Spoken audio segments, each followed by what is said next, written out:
क्या आप जानते हैं रावण माता सीता को अपने महल में नहीं बल्कि अशोक वाटिका में क्यों रखता था?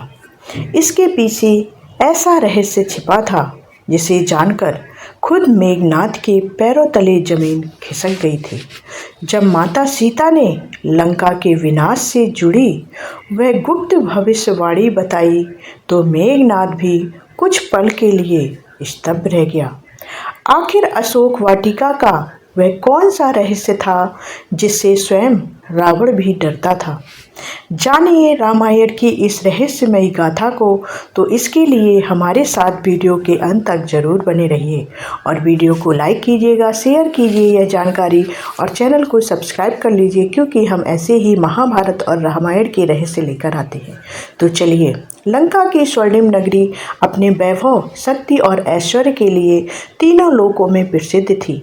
रावण का नाम सुनकर देवता भी सावधान हो जाते थे, लेकिन उसी लंका में एक ऐसा रहस्य छिपा था जिसके बारे में बहुत कम लोग जानते थे। जब रावण माता सीता का हरण करके उन्हें लंका ले आया, तब एक प्रश्न पूरे राज्य में चर्चा का विषय बन गया था।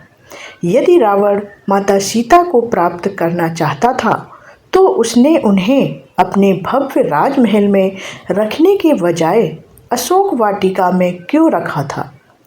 आखिर उस स्थान में ऐसा क्या था जो स्वयं लंकेश रावण को भी विचलित कर देता था? यह प्रश्न धीरे धीरे रावण के सबसे वीर पुत्र मेघनाद के मन में भी घर कर गया। जितना वह इसके बारे में सोचता, उतना ही उसे लगता कि इसके पीछे कोई ऐसा रहस्य छिपा है जिसे उसका पिता दुनिया से छिपाना चाहता है। अंततः एक दिन वह अपने मन की जिज्ञासा शांत करने के लिए अशोक वाटिका पहुंच गया। उस समय माता सीता एक विशाल अशोक वृक्ष के नीचे बैठी हुई थी। उनके नेत्र बंद थे और उनके मुख से केवल श्री राम का नाम निकल रहा था। मेघनाद ने आगे बढ़कर उन्हें प्रणाम किया। माता सीता ने आंखें खोली और शांत स्वर में बोली, रावण पुत्र, यहाँ किस उद्देश्य से आए हो? यदि अपने पिता का संदेश लेकर आए हो तो लौट जाओ। मेघनाद ने विनम्रता से उत्तर दिया, माता, मैं संदेश लेकर नहीं आया हूँ, मैं एक प्रश्न लेकर आया हूँ। ऐसा प्रश्न जिसने कई रातों से मेरी नींद छीन ली है। माता सीता ने कहा, पूछो, मैं क्या प्रश्न पूछना चाहते हो? मेघनाद बोला, यदि मेरे पिता आपको प्राप्त करना चाहते थे तो उन्होंने आपको अपने महल में क्यों नहीं रखा? उन्होंने आपको इसी अशोक वाटिका में क्यों रखा? क्या इसके पीछे कोई रहस्य है? माता सीता कुछ क्षण मौन रहीं, फिर बोली, हाँ पुत्र, इसके पीछे एक रहस्य है, लेकिन यह वह रहस्य है जिसे स्वयं रावण भी कभी किसी के सामने स्वीकार नहीं कर सका। मेघनाद की उत्सुकता और बढ़ गई। माता सीता ने कहा, बहुत समय पहले यहाँ एक महान तपस्वी का आश्रम था। उन्होंने वर्षों तक घोर तपस्या की थी। तप होने पर, पूर्ण होने पर उन्होंने इस भूमि को आशीर्वाद देते हुए कहा था कि जिस दिन इस स्थान पर कोई धर्मपरायण स्त्री अन्याय का भार लेकर बैठेगी, उसी दिन अधर्म के साम्राज्य के पतन की शुरुआत होगी। यह सुनकर मेघनाद चौंक गया। क्या मेरे पिता इस भविष्यवाणी को जानते थे? माता सीता बोली, हाँ पुत्र, तुम्हारे पिता इस भविष्यवाणी को भली भांति जानते थे, लेकिन उनका अहंकार उन्हें सत्य स्वीकार करने नहीं देता था। फिर माता सीता ने कहा, जब रावण मुझे लंका लेकर आया, उसी रात राजमहल में कई विचित्र घटनाएं घटी। बिना कारण दीपक बुझने लगे, आकाश में अशुभ संकेत दिखाई दिए। ज्योतिषियों और विद्वानों ने रावण को चेतावनी दी कि लंका में ऐसी शक्ति प्रवेश कर चुकी है जो एक दिन उसके विनाश का कारण बनेगी। तो क्या पिता डर गए थे? मेघनाद ने पूछा। तब माता सीता ने उत्तर दिया, डर और अहंकार दोनों उनके भीतर साथ साथ थे। वे जानते थे कि उन्होंने एक बड़ी भूल की है, लेकिन अब वापस लौटना उनके अहंकार को स्वीकार नहीं था। कुछ क्षण बाद मेघनाथ ने फिर पूछा, माता, क्या केवल भविष्यवाणी ही इसका कारण थी? माता सीता बोली, नहीं पुत्र, एक और इसका कारण था। मेघनाथ फिर बोला, कौन सा? सीता माता बोली, धर्म। मेघनाथ आश्चर्यचकित रह गया। माता बोली, तुम्हारे पिता जानते थे कि उन्होंने छल से मेरा हरण किया है। वे जानते थे कि श्री राम केवल एक राजा नहीं बल्कि धर्म की शक्ति है। जब धर्म अन्याय के विरुद्ध खड़ा होता है तब उसकी विजय निश्चित होती है। लेकिन लंका की सेना अपार है, कुंभकर्ण है, मैं हूँ। माता सीता मुस्कुराई।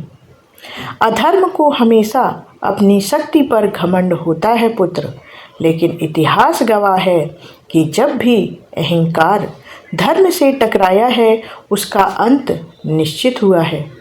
मेघनाथ पहली बार बिना उत्तर के रह गया। कुछ देर बाद उसने फिर एक और प्रश्न पूछा, माता, क्या आपने कभी मेरे पिता में कोई अच्छाई भी देखी है? माता सीता कुछ क्षण मौन रही और फिर बोली, हाँ पुत्र, रावण केवल एक अत्याचारी राजा नहीं था, वह महान विद्वान था, शिव भक्त था, वेदों का ज्ञाता था, लेकिन उसकी सबसे बड़ी कमजोरी उसका अहंकार थी। मनुष्य कितना भी महान क्यों न हो, यदि उसका अहंकार उसकी बुद्धि पर हावी हो जाए तो उसका पतन निश्चित हो जाता है। क्या पिता को यह बात समझ में नहीं आई? समझ में आई थी, कई बार आई थी, लेकिन हर बार उनका अभिमान उनके विवेक पर भारी पड़ गया था। माता सीता ने आगे कहा कि तुम्हारे पिता को कई अवसर मिले थे। मारीच ने समझाया था, मंदोदरी ने भी उन्हें बहुत समझाया था, विभीषण ने भी बहुत समझाया था, यहाँ तक कि कई ऋषियों ने भी उन्हें चेतावनी दी थी, लेकिन उन्होंने किसी की बात नहीं मानी। अब मेघनाथ की आंखों में चिंता स्पष्ट दिखाई दे रही थी। सीता माता बोली, पुत्र, जब कोई व्यक्ति अपने आसपास केवल अपनी प्रशंसा सुनना चाहता है तब वह सत्य से दूर हो जाता है। यही रावण के साथ भी हुआ था। अचानक हवा का तेज एक झोंका चला, अशोक वृक्षों की पत्तियां हिलने लगीं। माता सीता ने आकाश की ओर देखते हुए कहा कि समय निकट है, धर्म और अधर्म का अंतिम युद्ध अब दूर नहीं है। मेघनाथ ने गंभीर स्वर में पूछा, क्या लंका का विनाश निश्चित है? माता सीता ने उत्तर दिया, जहाँ अन्याय शासन करता है वहाँ विनाश निश्चित होता है। यह केवल लंका की कथा नहीं, सृष्टि का नियम होता है। यह मेघनाथ अब मौन था। उसके मन में पहली बार अपने पिता के प्रति श्रद्धा और चिंता दोनों साथ साथ उत्पन्न हो रही थी। जब वह वहाँ से लौटने लगा तब माता सीता ने अंतिम बार कहा, पुत्र, याद रखना, शक्ति महान नहीं होती, उसका उपयोग महान होता है। ज्ञान महान नहीं होता, उसका आचरण महान होता है। और राजा महान नहीं होता, उसका धर्म महान होता है। मेघनाथ ने पीछे मुड़कर सीता माता को देखा। उस क्षण उसे ऐसा लगा मानो अशोक वाटिका में बैठी यह साधारण सी दिखने वाली स्त्री नहीं, स्वयं सत्य उसके सामने खड़ा हो। और शायद उसी दिन पहली बार रावण पुत्र मेघनाथ के मन में यह विचार आया कि आने वाला युद्ध केवल दो राजाओं के बीच नहीं बल्कि धर्म और अधर्म के बीच होने वाला युद्ध था।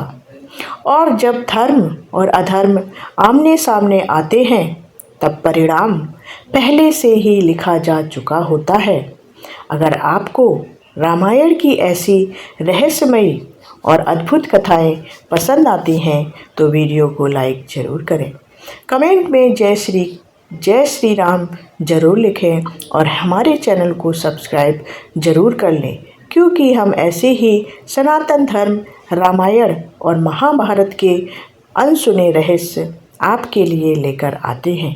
तो मिलते हैं अगली रोचक कथा में। तब तक के लिए जय श्री राम, जय श्री कृष्ण। धन्यवाद।